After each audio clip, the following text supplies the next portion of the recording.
Hello, dear traveler, and welcome. Today we're going to read through all the Genshin Impact books. So enjoy, relax, listen to this while you playing Genshin, while you want to go to sleep, or whenever you like to as a workout. Vera's melancholy. I don't ever think the world is monotonous. It's just that interesting things happen in faraway galaxies. The great adventure of Vera, an ordinary girl always fascinated by distant lands, secretly begins. Vera Vera's Melancholy 1. Endless days in the infinite worlds. There are times when I think to myself, there's nothing to do in this tiny village. What a dull place to live. This wasn't the first time that Vera had complained about her hometown, the small country village of Delphi. Her frown eased slightly as she lay on the hillside near the village, eyes closed, feeling the breeze of the early summer. Then where in this world would you not consider dull? Her buddy Sahi asked curiously. Vera sat up, leaned forward. I believe on the other side of the starry sea is a planet inhabited by gods who can answer all prayers and wishes, and everyone bearing a wish is on a journey to get there. I believe in our universe there is a world currently in a war against Doomsday, where the noble and elegant souls of 14 Valkyries burn bright, if only for a brief but magnificent moment. You've been reading too many of those weird fantasy novels. But this village really is dull. When was the last time anything fun happened here? Funny? You should say that. And your family did move into our village recently. Novelty and fun aren't the same thing. Despite what she had said, Vera decided to pay a visit to the newcomers. Sahi, however, remembered his family's rules and walked back home for dinner. Vera gave the door to the newcomer's adobe a gentle push. Much to her surprise, it wasn't locked. Anybody home? No sooner had the words no sooner had the words left her mouth than the living room cupboard doors flew open and out jumped a black-haired boy wearing glasses. He was followed by a tentacled blue slime. "Make way! Tall! Why did you let a stranger in?" The black-haired boy gently pushed Vera out of his way and picked up an axe by the door. "You leave me with no choice. Since you have seen everything, there is only one thing for it." Thus began the biggest crisis of Vera's life. Vera's Melancholy Part 2. Everything's just boring. Everything, all the time. It's not depression. It's just reaching the age of 14. So begins Vera's adventure. My backyard is slightly bigger than the entire universe. All I can do now is ask you to help me. The black-haired boy, who called himself Ike, handled Vera a kitchen knife. Ike, sorry. He walked back to the cupboard and began slashing at the tentacle frantically. "Come and help me! Close the door!" "If a tentacle starts attacking you, use this kitchen knife to defend yourself." Ike's glasses were now covered in blue slime. "Hurry! We can't let this evil demon cross into Delphi!" Upon hearing his words, Vera helped Ike close the door, while while they were pushing back the tentacles. Vera accidentally stabbed Ike twice in the back. Thankfully, Ike's healing spells were quite potent. "I shall explain everything to you. I'm in fact over 1,000 years old, and this door is a gateway to anywhere in the universe. That tentacled monster is an old one from the large Magellanic cloud. I went there to get something."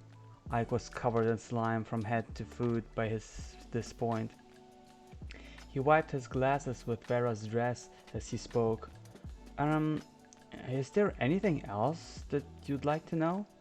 Who's tall? Vera didn't seem to mind. An evil spirit that resided in the man-devouring castle. It has served me as butler since I subdued it. Strangely, it behaved quite friendly towards you. Vera's parents always reminded her that people are destined to build families, and that it was futile to entertain dreams of anything beyond the homestead. Her buddy Sachi once told her that if a lively girl like her was to marry someone from a faraway land, the whole village would become unbearably lonely. The real reason Sahi said this was that he was something of a weakling, and was sure to be ferociously bullied if he ended up having to play with the boys. The human spirit is still too immature. I need to guide you both through the wonders of your childhood. Ike extended his inviting arms to Vera. You will sing every step of the way on your long journey to youth, from the Orion Arm to the eternal Yahanam, from the torrents of time to the depths of the starry sea. How far is beyond? Any place in this universe is just as boring as my backyard, he said. The scale of everything beyond follows the heart, Ike replied. Thus my heart is slightly bigger than the entire universe. Vera's Melancholy 3. The Andromeda Empire stretches across half the galaxy group. Every planet within the empire has its own demons and deities, dragons and monsters. I've come up with a story for every star from your home. That's not possible. Looking from here, the Andromeda Galaxy is only 1/5 the size of your moon. So continues Vera's adventure. The Man Who Stole the Lone Star. I am the second rightful heir to the Andromeda Empire, and I have more than 200 titles to my name. You shall call me the Princess Andro Basilisks. The charming girl then crossed her arms, savoring the moment of her entrance in her mind and giggling to herself in amusement. Her sole reason for gracing Delphi with her presence was to marry Ike. If you, he who conquered a quarter of the universe, marry me, my safety shall be guaranteed after my elder sister takes the throne. If I may ask, how big is the Andromeda Empire? Vera asked. I reckon there are more than 9,000 inhabitable planets. With so many stars in your possession, why come to steal my brilliance? So you aren't here to harm Vera? Sahi cautiously asked Ike, who was carrying out the scrolls and globes of other planets. Of course not. I think she would make a great assistant. After putting everything down, he clapped his hands. You like her?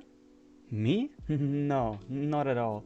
I don't like her at all. Sahi looked away, worried that the old sage might discern his true feelings. He reached for a box full of photo frames.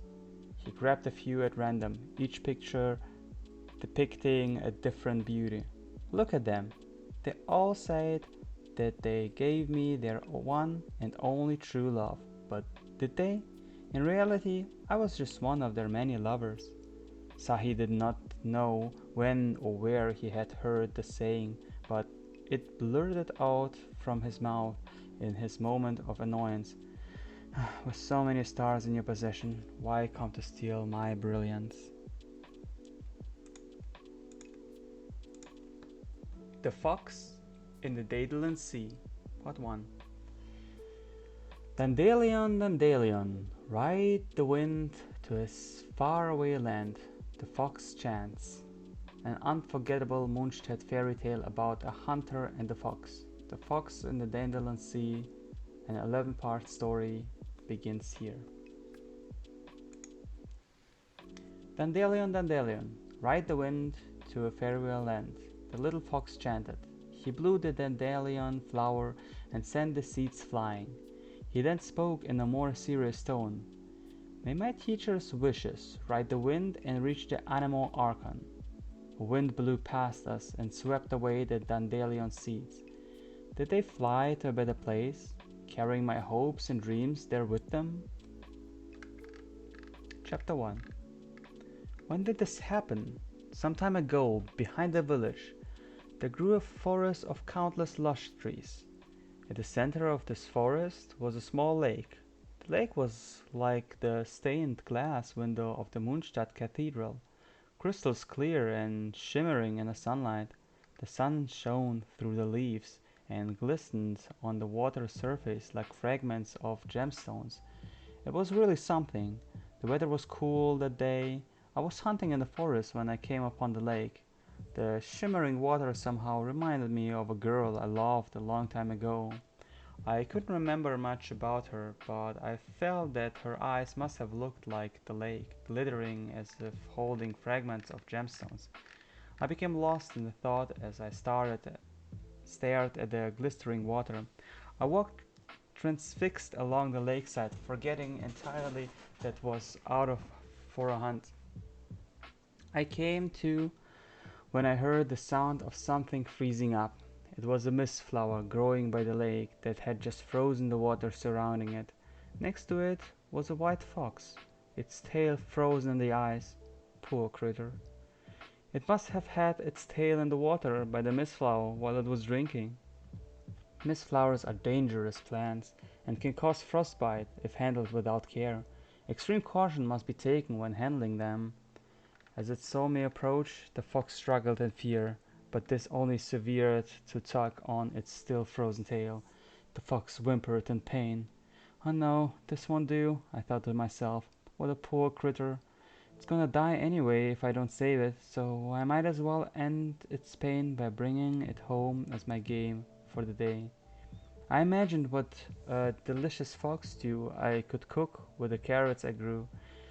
Just thinking of the hot stew gave me energy and brought a smile to my face. So I took out my hunting bow and slowly walked towards it. Be good and stay put. Part 2. Be good and stay put. Read by a mist flower. What does fate have in store by the fox who met a hunter? The story of the hunter and the fox continues in part 2. Be good and stay put. That's what my father's father had taught me.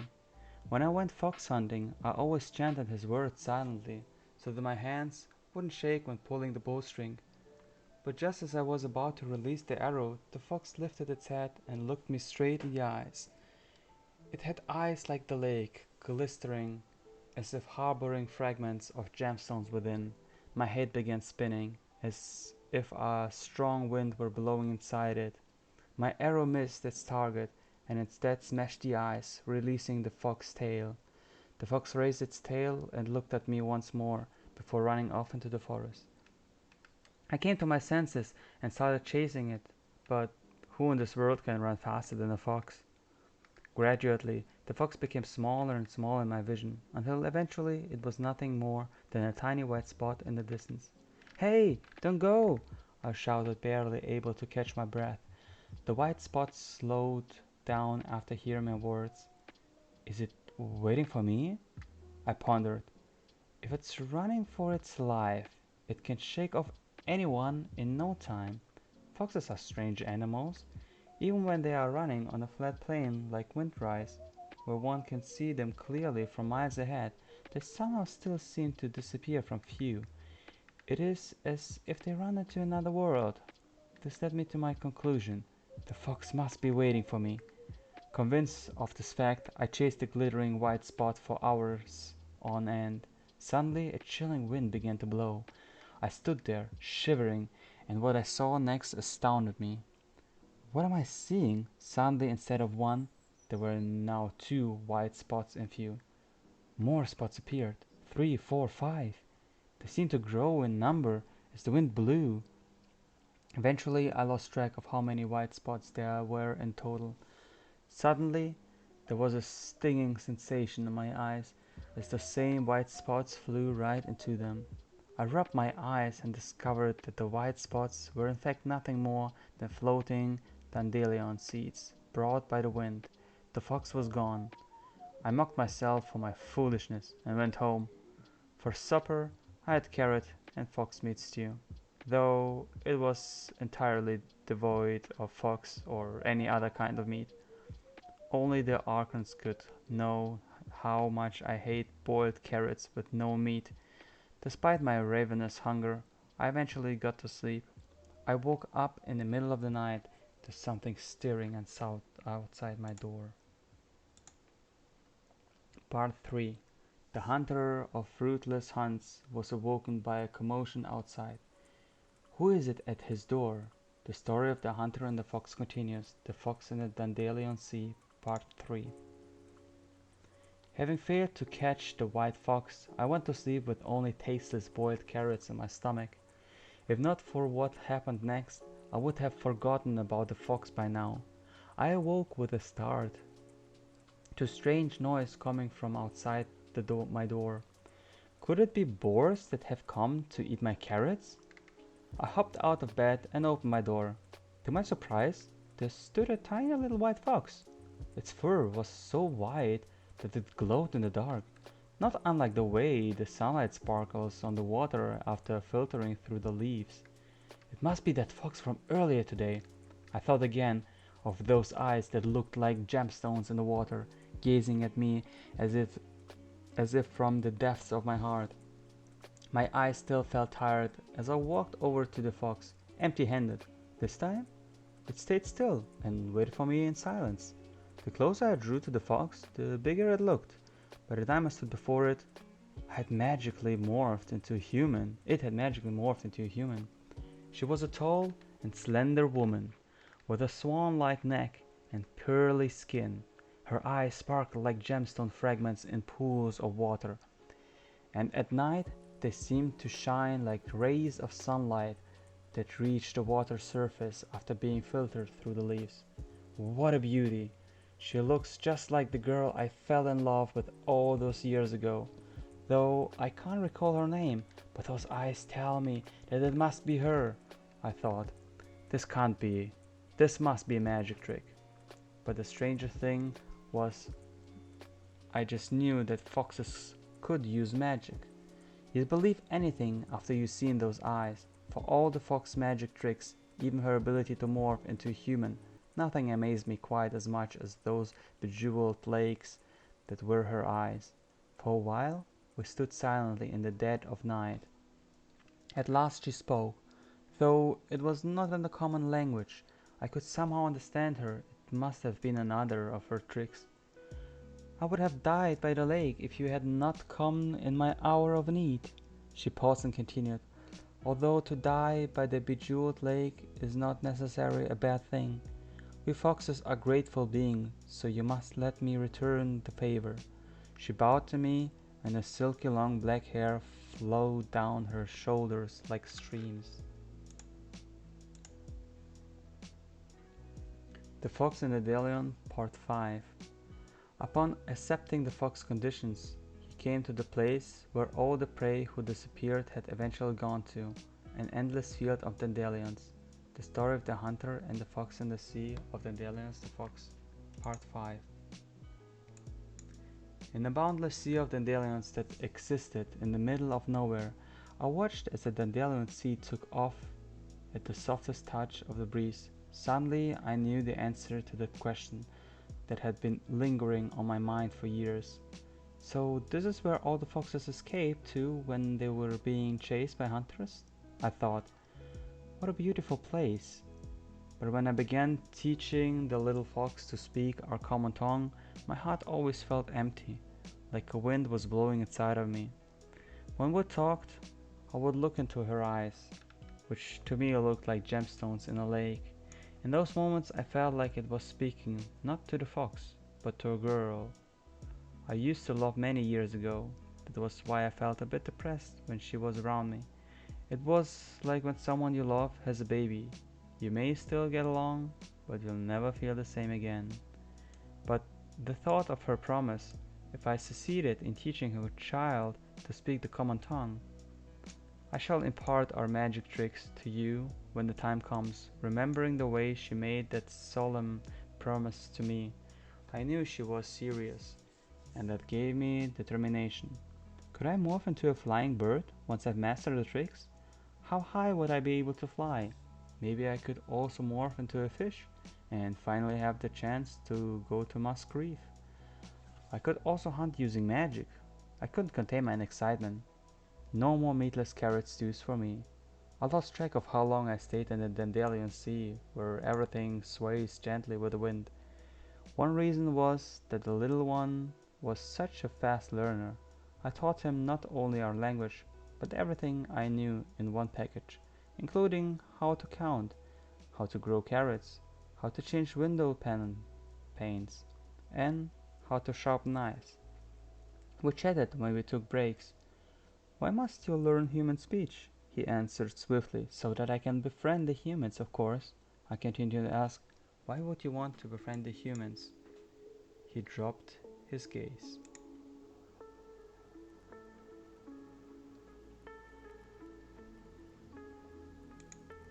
Okay, I'm going to make a small break and then we're going to continue.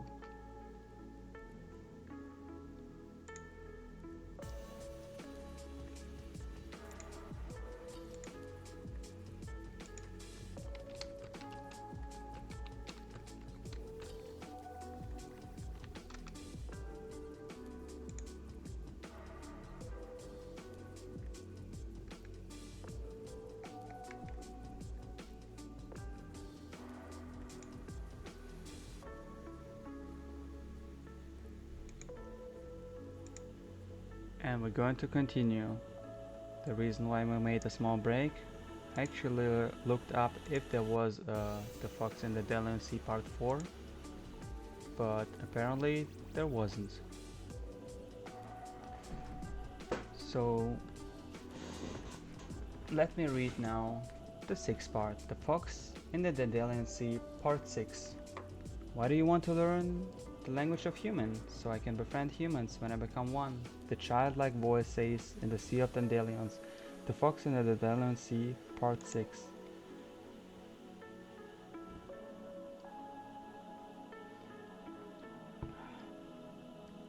Why must you learn human speech? On one occasion I asked the little fox this question. He answered cheerfully in my language, so that I can befriend the humans, of course. Why would you want to befriend the humans? They seemed to make him sad, and he dropped his gaze. I saw a boy in the distant forest. He was dressed in grey. He looked and had eyes like a wolf, he added. I had just finished learning my magic then, so I was eagerly running on my hind legs. Running on the grass was fun, but sadly, due to height differences, foxes cannot see or smell the same things that humans do. I'm sure you can guess what happened next, teacher. Suddenly, I realized a horrible truth. I was lost. There was pain in his voice as he relayed the events of the day. He had wandered to some faraway woods and encountered vicious monsters. Just when he thought he was done for, that grey lupine boy suddenly leaped out of the forest and chased away the monster. Without a word, he turned around and vanished into the woods. If I could morph into a human and speak their language, I could track him down and make friends with him, he said gleefully. I couldn't help but ask when I heard his reply. Am I not your friend? The little fox answered sincerely in the common tongue. Mommy told me that since you're my teacher, I can only be your student, not your friend, but that seems like a hurtful thing to say to you, he said. He tilted his head in befuddlement. His fluffy tail patted the surrounding dandelion as he pondered over this difficult issue. I know, he burst out. If I know something that you don't, that would make me your teacher. If we are both teachers, that would make us equals. Then we can be friends. Still unfamiliar with the common language, he did his best to put his thoughts into complete sentences as he spoke at peace. Teacher, please allow me to teach you magic tricks that only I know. Part 7. Dandelion, dandelion, ride the wind to a faraway land, the fox chant. Can the hunter also learn magic to make his wish come true? The Fox and the Dandelion Sea, Part 7. Teacher, please, allow me to teach you magic tricks that only I know. Still unfamiliar with the common language, he did his best to put his thoughts into complete sentences, eager to befriend me. He picked a little dandelion. Dandelion, dandelion, ride the wind to a faraway land, the little fox chanted. He blew the dandelion flower and sent the seeds flying. He then spoke in a more serious tone. May my teacher's wishes ride the wind and reach the animal archon. A wind blew past us and swept away the dandelion seeds. See, the animal archon has just answered my wish, he exclaimed merrily. What wish did you make? To become friends with you, my teacher? He lowered his head abruptly. It must have been tiring to teach him to speak your language. Our mouths are structured differently from a human's, so I must thank you for your effort. We had not noticed the mother fox approaching. Her eyes were like bottomless lakes, and the little fox quietly hid himself in the grass to escape her gaze. When he has mastered human language, I thought. When he has mastered human language, she said softly.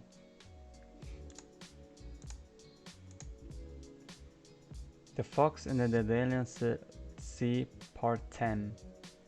The somber parting has finally arrived. The fox bids farewell to its mother, teacher, and the Dandelion Sea. It's time to live up to the promise. The Fox in the Dandelion Sea, Part 10. The little fox kept waving back to us as he walked. His figure grew smaller and smaller until it became a tiny white spot, which blended into the Dandelion Sea and slowly faded away. After he had gone, the mother fox turned and walked to me. Her figure grew bigger with each step.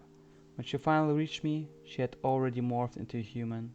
She was a tall and slender woman with a swan-like neck and pearly skin. Her eyes sparkled like gemstone fragments in pools of water, and at night they seemed to shine like rays of sunlight that reached the water's surface after being filtered through the leaves. What a beauty! She looks just like the girl I fell in love with all these years ago, though I can't recall her name. But those eyes tell me that it must be her, I thought. For all the fox magic tricks, even her ability to morph into a human, nothing amazed me quite as much as those bejeweled lakes that were her eyes. For a while, we stood silently in the boundless Dandelion Sea. I'm so very sorry for this. Let me just... Thank you very much. At least I could no longer contain myself and open my mouth.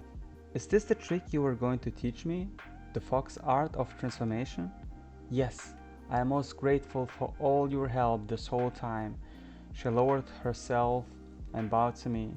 Her silky long black hair flowed down her shoulders like streams. Although saying farewell to the little fox left emptiness in my heart, I soon became exhilarated again when I thought of the morphing trick that I was about to learn. Could I morph into a flying bird once I mastered the tricks? How high would I be able to fly? Maybe I could also morph into a fish and finally have the chance to go to Maskrif. I could also hunt using magic. I couldn't contain my excitement. No more meatless carrot stews for me. Then I shall ask you to stand still. She walked circles around me, her body growing in size with each pass.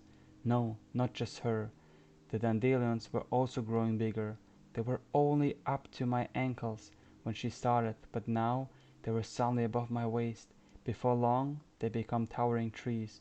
I started to feel something was wrong, and it was then that I noticed the fox had become a giant. The Fox in the Dandelion Sea, Part 11. Dandelion, dandelion, ride the wind to a farewell land, the fox chants. An unforgettable Mondstadt fairy tale about a hunter and a fox. The Fox in the Dandelion Sea, the final installment. Part 11. I started to feel something was wrong, and then I noticed I had turned into a dandelion seed. Even if I wanted to protest, the dandelion had no mouth nor tongue for me to make a sound. All I could do was watch helplessly as the giant gently picked the dandelion plant from the ground and held it between her thumb and index finger. Dandelion, dandelion, ride the wind to a faraway land, the fox chanted, and then, with a puff, the dandelion seeds began to dance in the air. It was caught in a storm and whisked away to a distant sky. The swirling made my head dizzy. Those eyes that glistered like gemstones in the lake were rapidly disappearing. As I lapsed into unconsciousness, I heard her voice one final time before it, too, disappeared. She was making a wish. "Oh, Animal Archon, I beg you to turn us into humans, for only then can we be safe from the hunting bows and knives of the humans." When I woke up, I found myself in the woods, behind my village. The woods were full of lush trees, and in the center of the woods was a small lake. The lake was like the stained glass windows of Moonstadt Cathedral, crystal clear and shimmering in the sunlight. The sun shone through the leaves and glistered on the water surface, like fragments of gemstones. It was really something. The weather was cool that day. I was hunting in the forest when I came upon the lake. The shimmering water somehow reminded me of a girl I loved a long time ago. I couldn't remember much about her, but I felt that her eyes must have looked like the lake, glittering as the falling fragments of gemstones. I suppose I must have become lost in the thoughts and drifted off into sleep as I stared at the sparkling lake. Okay, I have to admit, this was a really beautiful story. I encourage you to read it as well. Let me take a sip of water and then we're going to continue.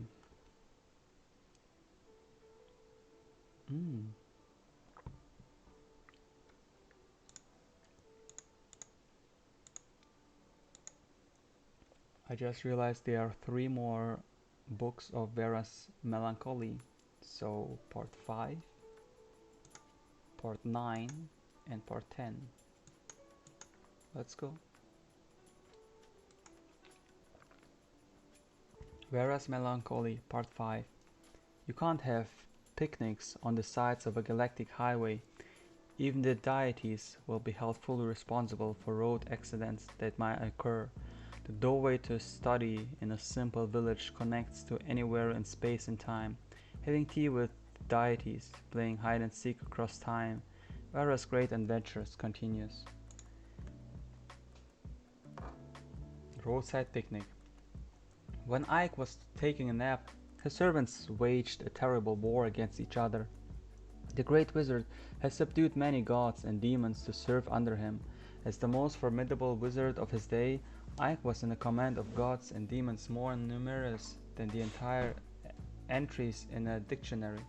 But who was the strongest of those under his rule? The gods and demons decided to find out for themselves through battle. Unfortunately, they seem to have erroneously regarded as their own 3 who were neither gods nor demons: the princess, Sahi, and Vera. Ike only slept for 2 hours, but in that time 3 stars had already been destroyed. "Why should I protect you?" The princess pulled her hand away, and the giant demon plummeted to the ground, its eyeballs gone. The dominant race of the Andromeda Empire may look lovely and sweet, but on their palms grow 2 special mouths, which they use to devour the eyeballs of their lovers and those they vanquish. "Are we not friends?" Vera wiped the blood off her face and appeared to be hurt by the prince's words. Yes. The princess blushed and looked away. "I already regard you as my only friend for what has happened. I was not referring to you, Vera." "No!" Sahi yelled at the gnarly jaws of a dragon closed around him. "Do you surrender to me now?" The giant dragon jeered. "Surrender and concede that you are worthless, lowly rats, and I shall let you live." I surrender! Let me go!" Sahi screamed. "Why, a lizard of your despicable breed should know better than utter such foolish words." Even the geckos in my palace could crush you. The princess gave her wrists a twirl. No, this has nothing to do with me, Sahi yelled as the dragon cast him into the sky. And just like that, the battle between the dominant species of Andromeda and the ancient giant dragon was over. The moral? You won't get hurt if you just surrender. Sahi was knocked out of the contest and woke Ike up with a slap of a slipper. Vera also survived, thanks to the protection of the princess. Ah, you imbecile! The mere sight of you is revolting. Do not come near me. Don't talk to me. Don't look at me. Nor breathe the same air as me, you lowly scum. The princess could not have a lower opinion of Sahi. Vera's Melancholy, Part 9. Vera is so beautiful, like a shining star in the universe, but boys at this age are always more petite than girls of a similar age. Childhood must be let go of the welcome to coming of the adolescent years. It's not too late to think about it. Real melancholy finally hits Vera. Death awaits in abyssal waves. As Vera and Sahi grew up, the chemistry between the four changed in subtle and inexplicable ways. Enough with excuses, Sahi said to Ike. Vera will not cease pursuing you, even if you never reciprocate her feelings. Ike was a symbol of a faraway land. He stood for the unknown, for that which was waiting to be discovered. A brave bird would never nest there, but would be forever adrift in the winds of admiration. Ike retorted, no matter which way you look at it, being 1,000 years old makes you an elder person. Then we are well matched in age, the princess merrily chipped in on their conversation. When Sahi finally mustered the courage to declare his love, he met with the most dreadful fate. Remember the ancient sword that Ike and Vera received from the Old Ones when they first met? It was what Ike needed to propel destiny forward. But now, Vera had her finger slit by its blade, and a malicious ancient virus sapped the life out of her. This is all your fault, Sahi grabbed Ike by the collar. If the tragedy had not happened, Ike would have laughed it off, for he was a gentle soul, but this time he slapped Sahi's hand away. Don't you know how to rewind time? Please, do it, save Vera, even the princess begged. You don't understand. Only the future can save the past, not the other way around. Ike bit his lip until blood came flowing down. A local myth speaks of a silver age when people enjoyed a seemingly endless childhood that could last up to 200 years. This only made their short maturity a pain to bear. To the others, childhood was long gone, but youth was forever beyond their reach. To be continued in Vera's Melancholy without Vera.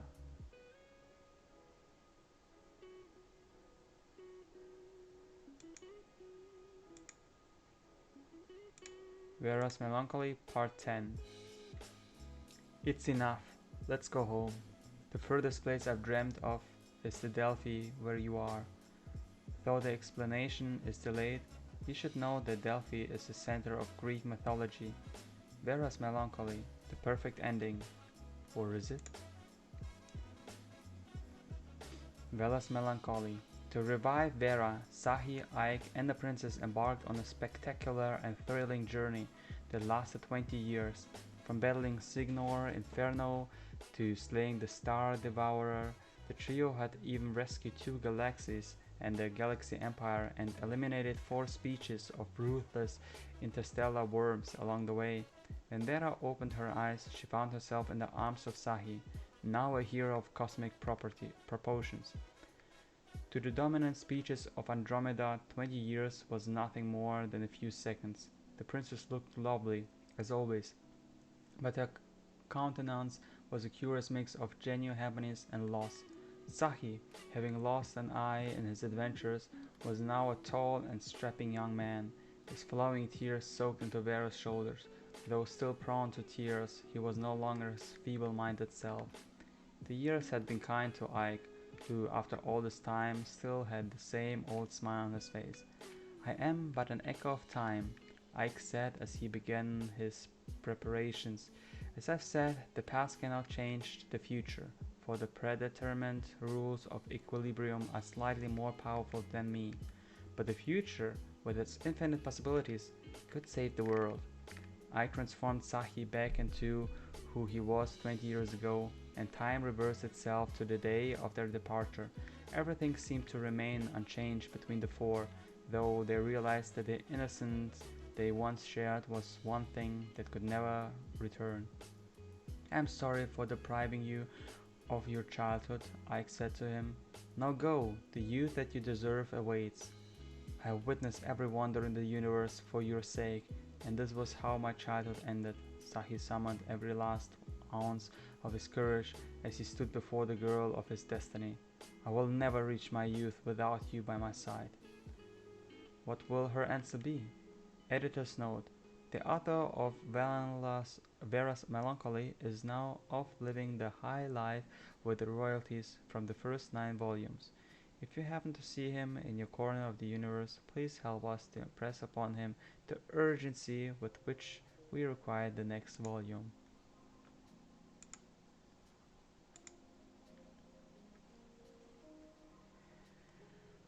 Okay, let me take a sip of water and then we're going to continue.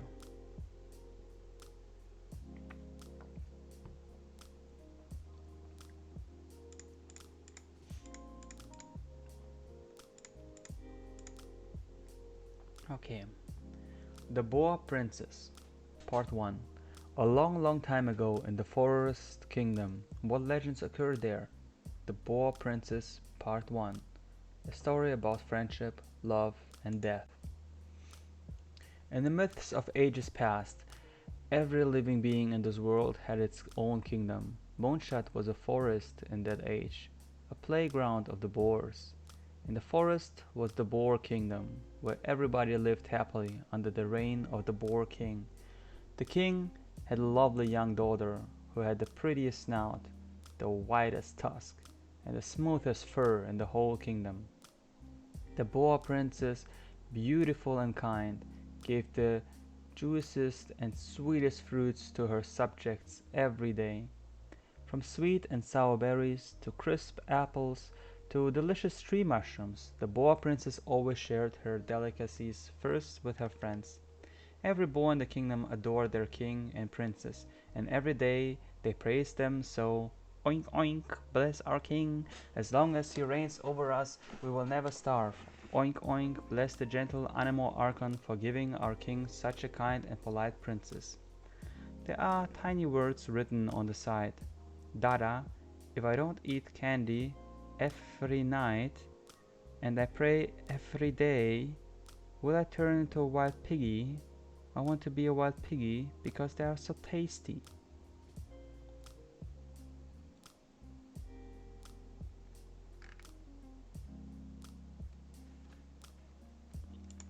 The Boar Princess Part 2.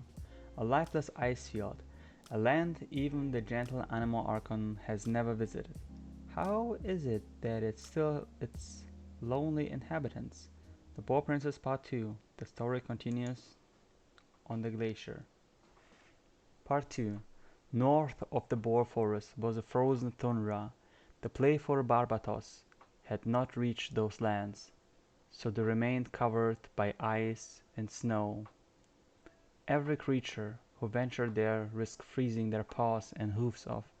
It's cold, it's cold, it's freezing, my claws are going to shatter.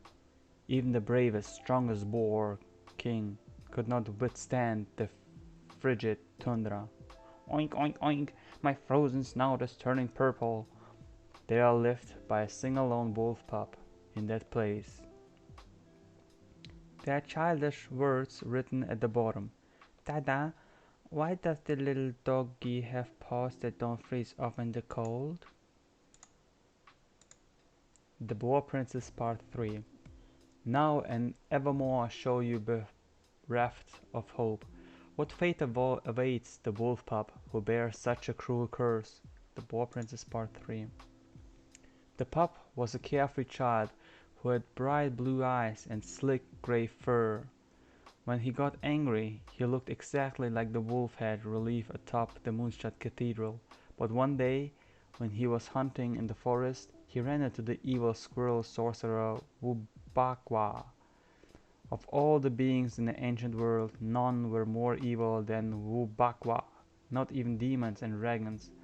Wubaqua despised everything nice, and swore to transform beauty into ugliness and turn light into dark.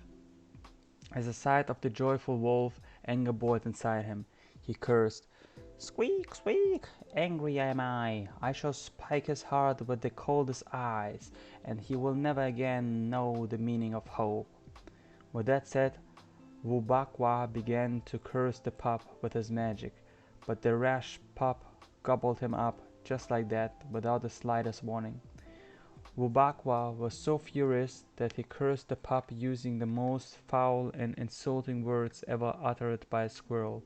The pup felt the noise coming from his mouth, and only then did he realize his mistake.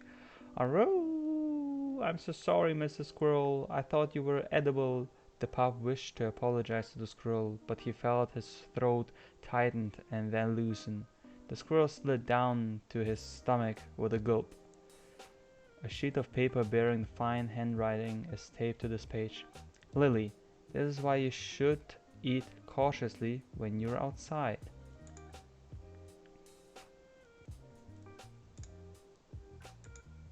The Boar Princess Part 4. The wolf pup grew up in the cold loneliness. The secret past of Lone Wolf is now revealed.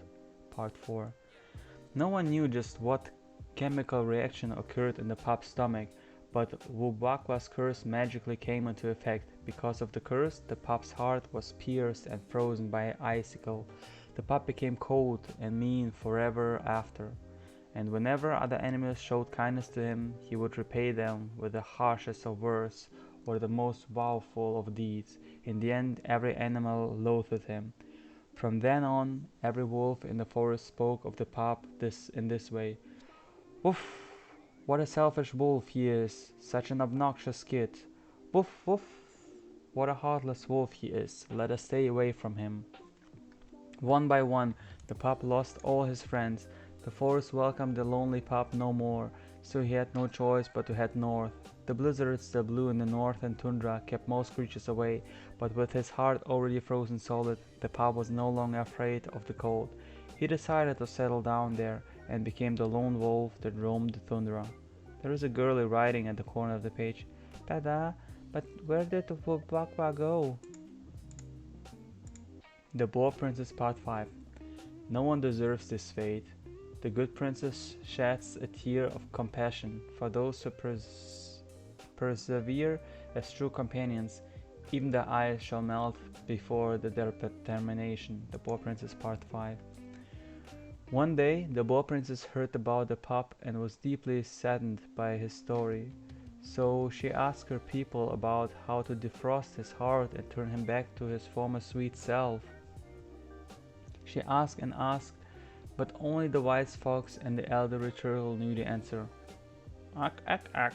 Only sincerity and fire could melt such evil eyes. Ack, ack, ack." The wolf replied, "Friendship demands sacrifice. No friendship comes without sacrifice. I apologize for not knowing how to make funny sounds," the trustworthy grandpa turtle said. The clever Boar Princess knew right away what she had to do. She dried her tears and curtsied the two wise animals. "Oink, oink, thank you. I would like you to go see the pup with me, so you could be the first to witness our friendship." When the fox and the turtle heard the Boar Princess was willing to invite them on a royal trip, their hearts were full of joy. They set out with the princess and headed north. A piece of paper that appears to be written on by the little girl's father is tapped onto the page. "Turtles can't make noises, and we can't force them to do so. This needs special explanation since Grandpa Turtle is very polite." The Boar Princess Part 7.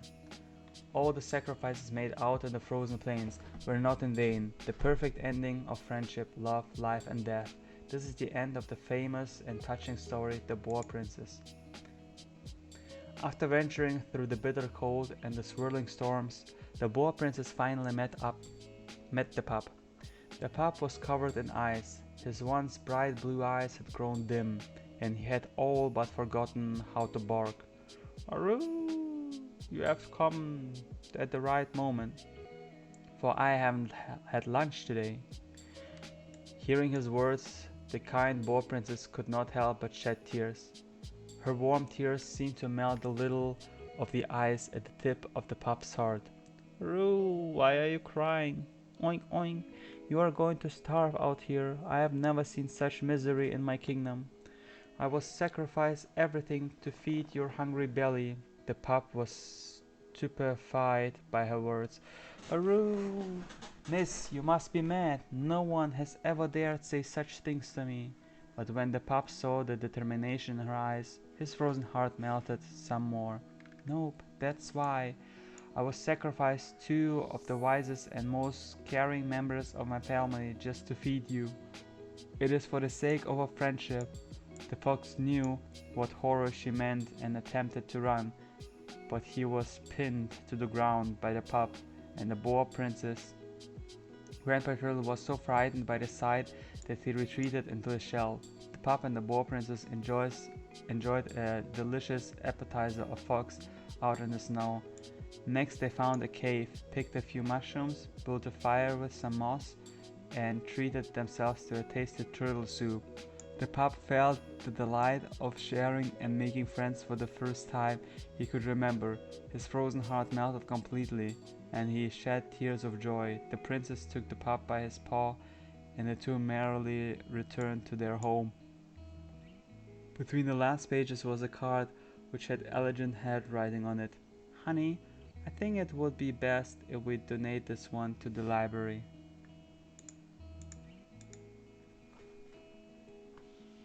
Okay, what did I just read?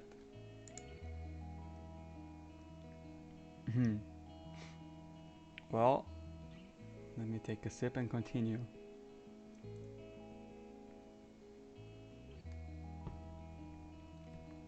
The Pale Princess and the Six Vigilants.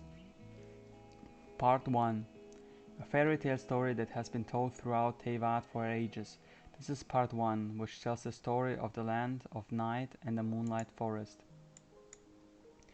In the distant past, the Night Mother ruled over the farewell land of night. Here no light touches the earth, nor did a single tree grow, and there was no life here but the horrendous denizes of the dark. The Night Mother was the source of all sins, and the land of night was the embodiment of her evilness. The cruel Night Mother, who had neither heart nor mouth, was always watching the land of night, and the punishments were always unexpected. The only thing she could not bear was the occasional ray of moonlight that made it through the clouds. The light that penetrated the walls of darkness always irritated her. The moonlight forest was the only place free from the rule of the Night Mother. Only there could the people bask in the bright moonlight and enjoy the grace it brought to the living. Everyone in the kingdom of the Moonlight Forest was born with fair skin, light-colored hair, and bright blue eyes. Perhaps the constant lack of sunlight and the nourishment of the moonlight was the reason for their beauty, giving them an appearance different from the apparent creatures lurking at the edge of the forest.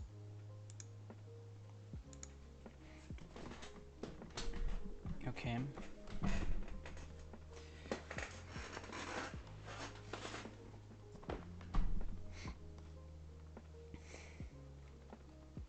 Okay, now we're going to go to the legend of the shattered halberds.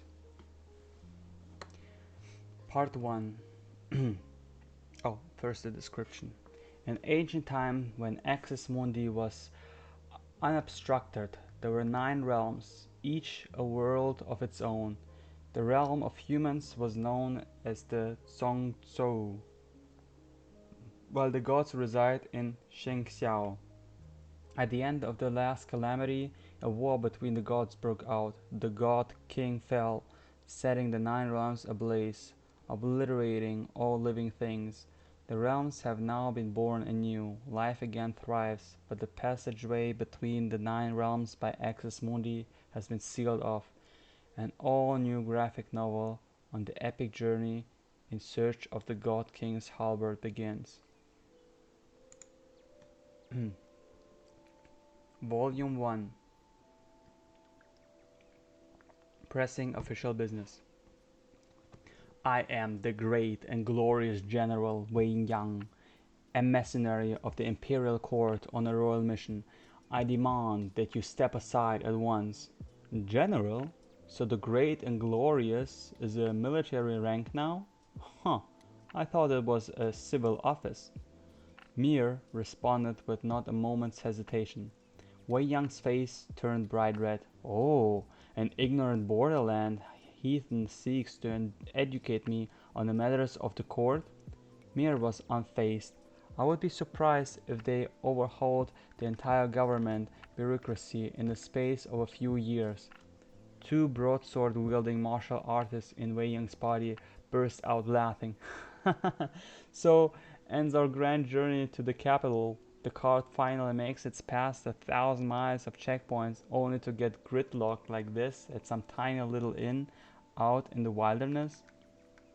Quint stared intently at Wei Yang's crimson-colored cheeks before suddenly declaring, "You're a woman, a female officer, disguised as a man." The claim was accentuated with a prod of his finger. "An astute observation," came to response from one of the martial artists. "She is in fact the secretary of ceremonies. The two of us are military officers, one from the Imperial Guards, the other from the Imperial Escorts, both versed in pole arms and swords.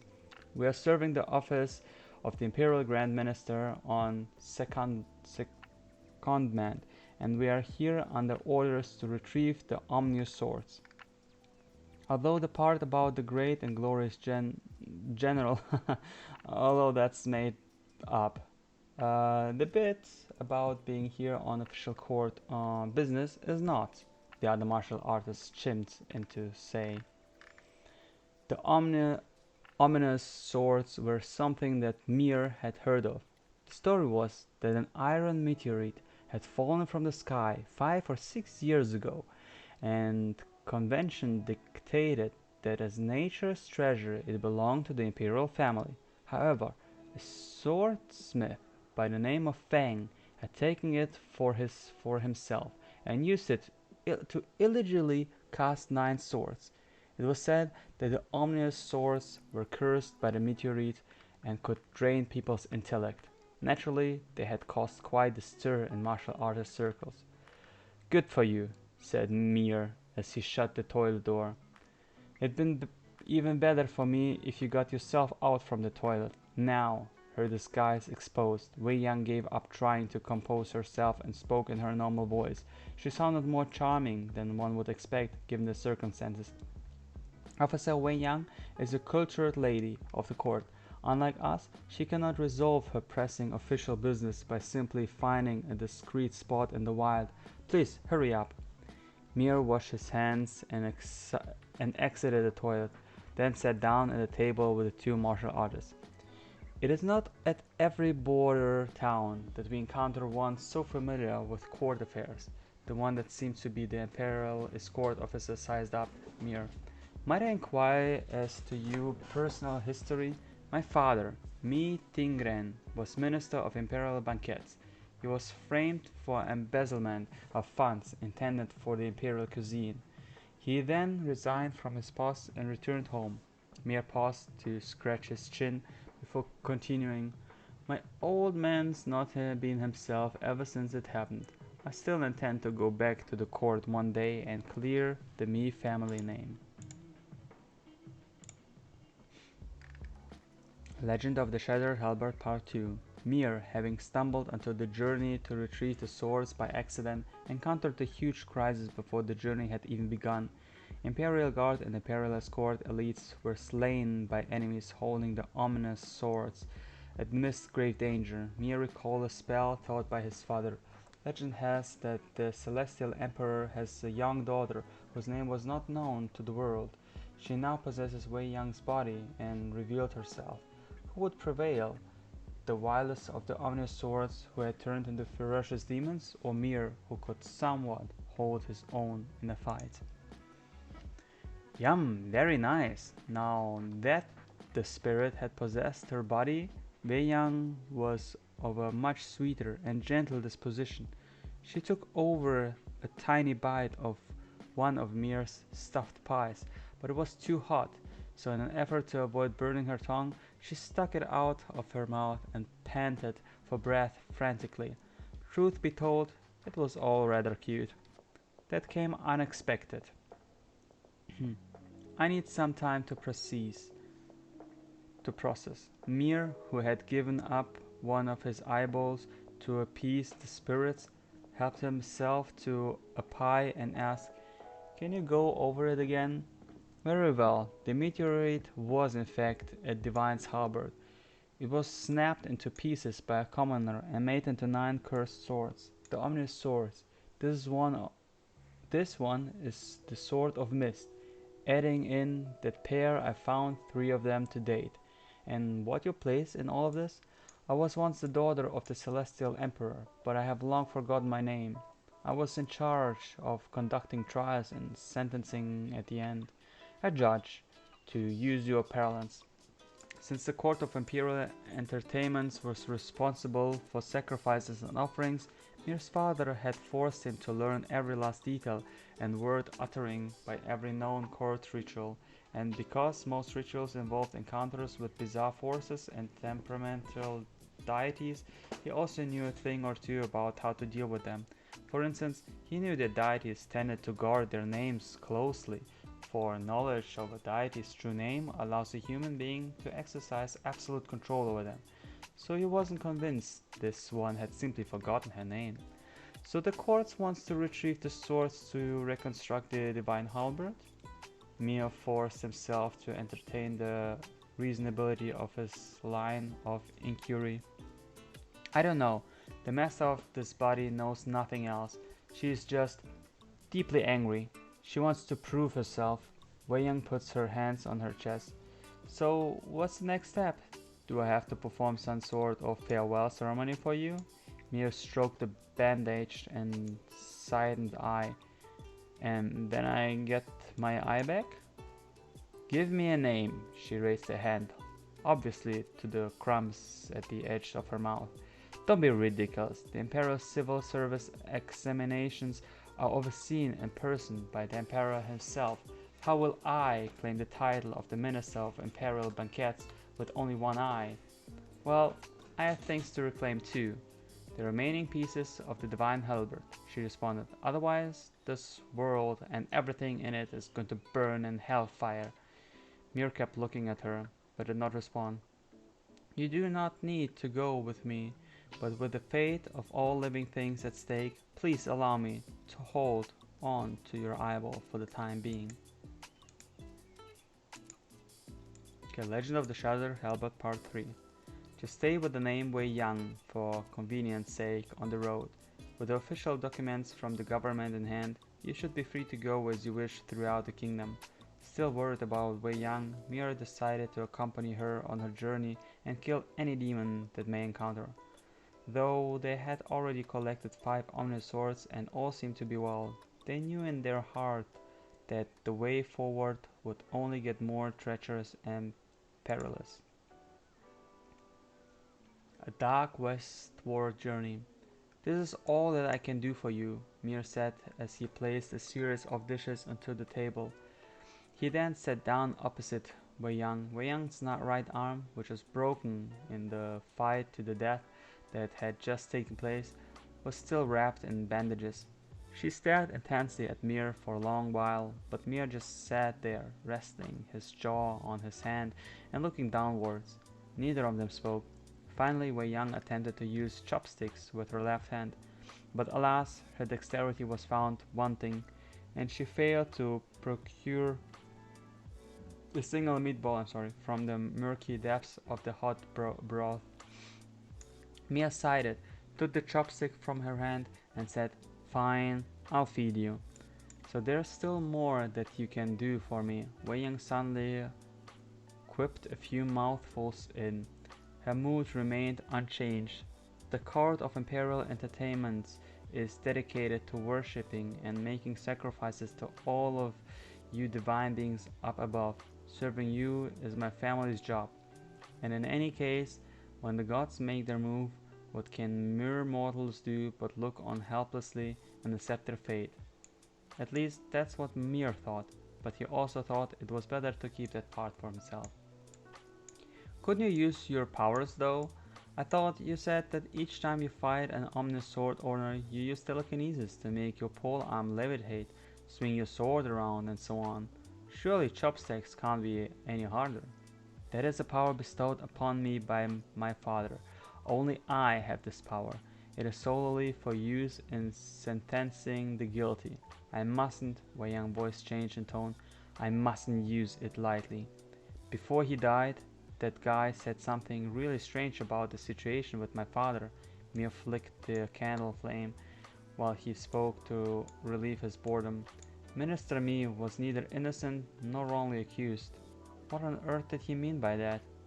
If the court was unwilling to reconstruct the divine Halberd, then being with a celestial emperor's daughter that had possessed Wei Yang's body makes him an enemy of the imperial court. As if to signal that she had understood what Mi was thinking, Wei Yang's face grew dark in the candlelight.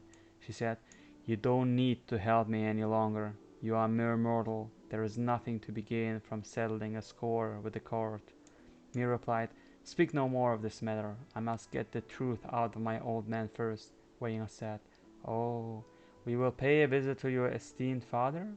Then I must buy some fresh silk garments and make up first things tomorrow morning." Mi replied, "He's just a regular old man. There's no need for all that." An unusual stern expression appeared on Wei Yang's face. "Is this not your sworn duty?" Legend of Shattered Halberd Part 4. "Calm down, my son. Listen, Mir. I am not your real father." "No."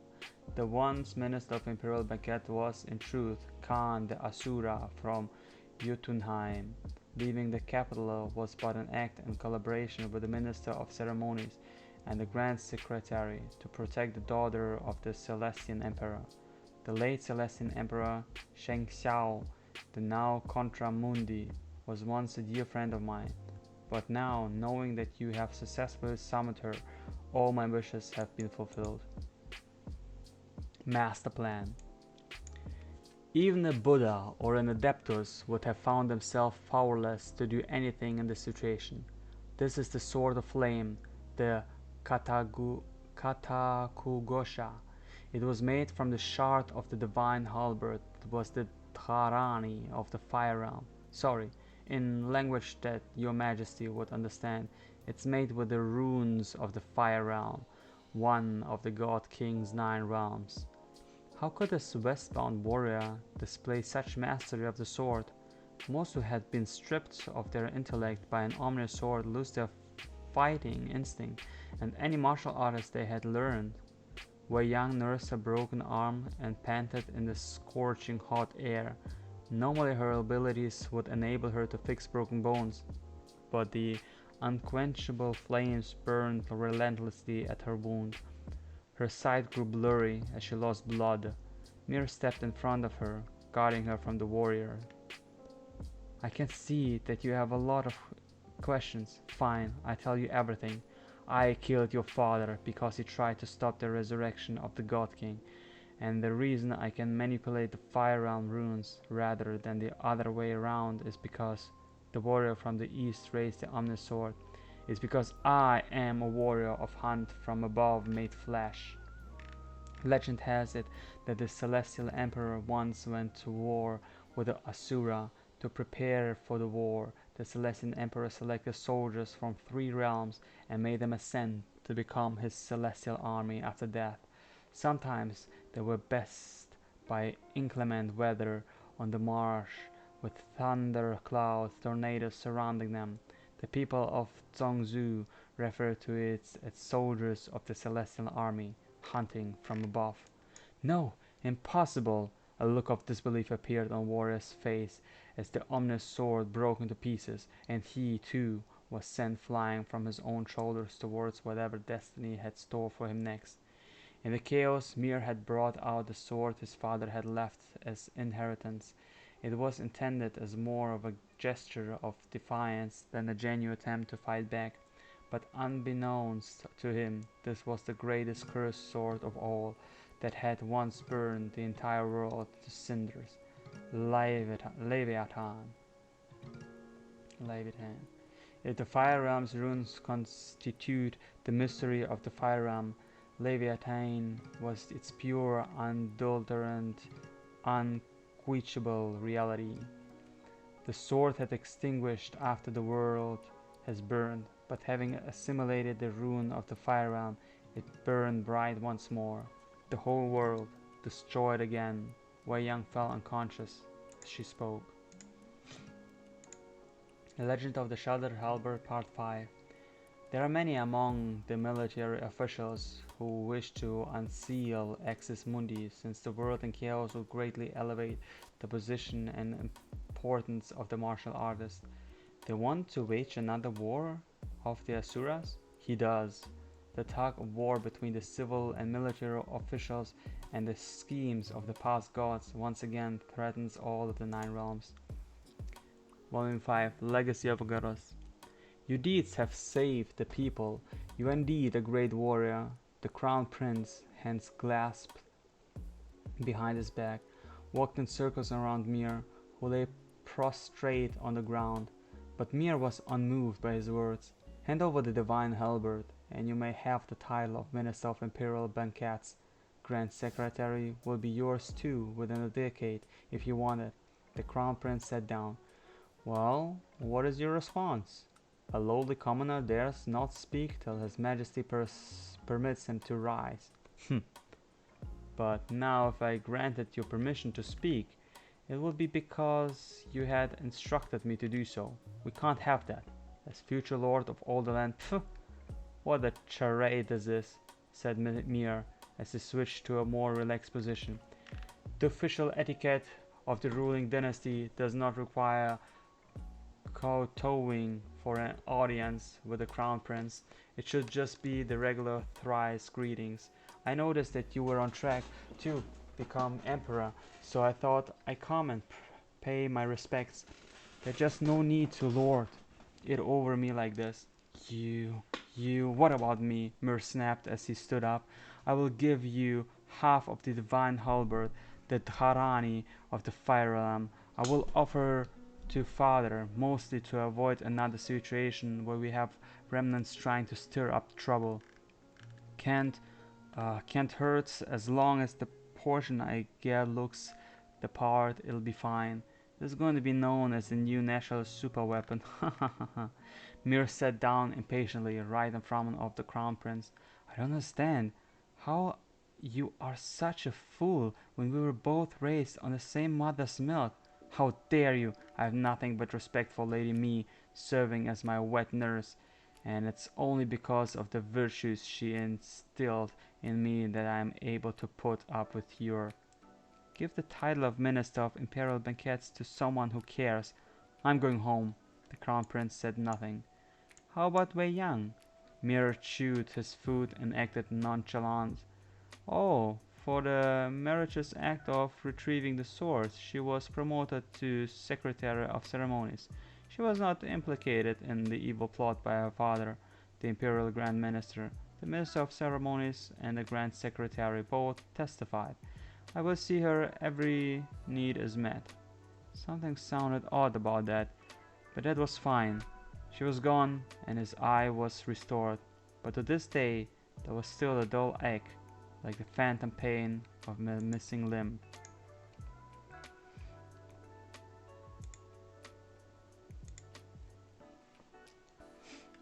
The Legend of Shattered Halberd Part 6. Mir once again chanted the forgotten spell. The maiden was reunited with him again. So this is what you truly look like. The world is beyond repair. It shall be born anew from the ashes of the last. The Mad Celestial Emperor sentenced all living things to the world to a hard punishment. But you would understand me, wouldn't you? The nameless thief who stole the national treasures said to this lord, no, no apologies necessary, for you are benevolent. Volume 6. Nothingness. O my daughter, the one on whom all my hopes are placed, did I not bring you into existence, that you might one day pierce me with a halberd? Awakened at last, the God King floated in the heavens to the claps of thunder and dancing in the wind, rejoicing at his return. But she was no longer afraid. This was the moment she had been waiting for her entire life, the moment she has been made for all those aeons ago. No, that was not it. The true source of her courage was the time she had spent with him. The first divine Halberd, Irmin, once pierced the axis mundi and connected the 9 worlds. Now its replica had proliferated across the heavens. Fearing the madness that would ensue following his death, the God King made one final divine Halberd and named it in the Princess Fearing the madness that would ensue following his death, the God King made one final divine halberd and named it the Princess der Verurteilung. In this moment she, could finally unleash her true self. A commentary from the editor appears at the end of the book. Legend of the Shattered Halberd was a successful first attempt by Inazuma's Yae publishing house to incorporate elements of Liyue culture in one of their novels. The first 5 volumes were wildly successful, becoming something of a cultural phenomenon in both Inazuma and Liyue. Commercially, the fact that the 6th volume exists at all speaks to its success. I trust that the abrupt finale of this epic saga brought by Volume 6 will not be our readers' displeasure, I hope. Though their ending reads like a different story entirely, I must stress that this does not arise from any attempt on our part to pressurize Mr. Nine, the author, into developing material for a new series. The truth is that his rush to meet the publishing schedule, Mr. Nine ended up differing somewhat from his unusual style. Mr. Knight simply wished to change himself as a writer. Naturally, we are sympathetic to the fans of the original 5 volumes.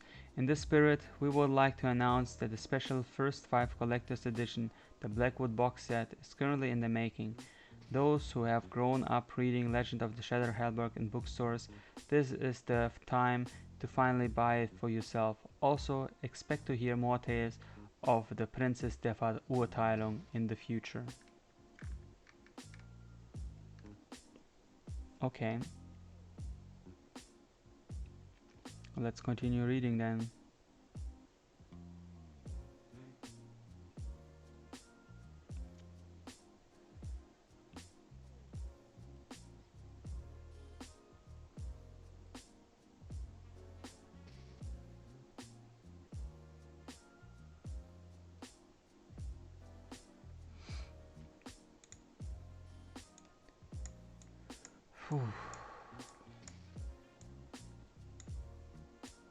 Okay, I actually think this is the end of the first reading part.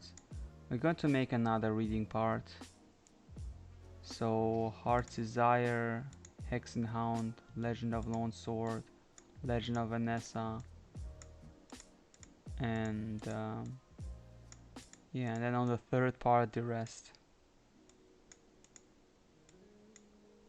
Yeah, okay, well, I hope you enjoyed this. If you want my opinion on the books, I actually really like The Fox and the Dandelion Sea. I hope you enjoyed this, and yeah, bye bye, and stay fucking awesome.